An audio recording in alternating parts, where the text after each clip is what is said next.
Hey folks, welcome to Casting with Kirk. I'm Kirk, so glad you joined me today. So in a previous video we talked about fishing rock, and then in another previous video we talked about fishing emerged grass. Now this video I want to talk to you about fishing submerged grass. Submerged grass is all the grass that grows under the water and for the most part doesn't reach the surface of that water. It creates the space between the tops of the weeds and the top of the water. Excellent areas to find bass. Now, one of my favorite all-time that I catch a lot of bass on, because you can cover a lot of water with it, is a spinnerbait. Now the spinnerbait, you can cast it out and swim it in that area that's between the top of the grass and the top of the water, or you can drop it down and come right across the top of the weeds.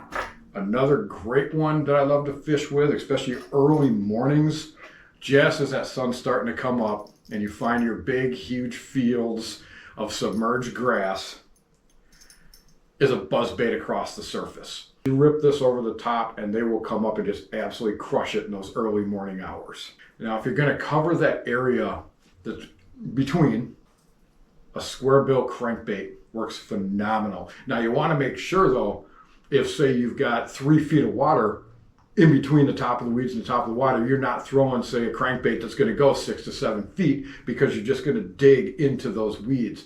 You want a crankbait that's going to run just across the top of those weeds. So when you catch the top, you pause it and you rip that crankbait off. That's when those bone-jarring strikes happen, because the bass come up out of those weeds to get it. If you're shore fishing, you don't want to carry a lot of lures with you. You want to keep it simple. I have gone out before and fished almost all day long with a swim jig. Now a swim jig will cover that open space of water, and you can let it get into the weeds, because when it drops in there, you're going to swim it through and pull it through the weeds, and if it snags up a little bit, you snap it off, and a lot of times that's when the bass are going to strike it. Now this also works great when you've got those submerged weeds coming up, and then all of a sudden there's an edge of those weeds and it opens up to open water. Fish this right along the edges of that open area and bass will come out and smash these. It's a great lure to cover both in the weeds and on top of the weeds. And when all else fails, when conditions are really, really tough, a 5-inch wackyworm. You can just toss this thing out over into those submerged weeds, let it fall down in there, pop it a couple of times. Bass are going to hit it if they're there. A wackyworm is a surefire go-to when the conditions are tough for fishing.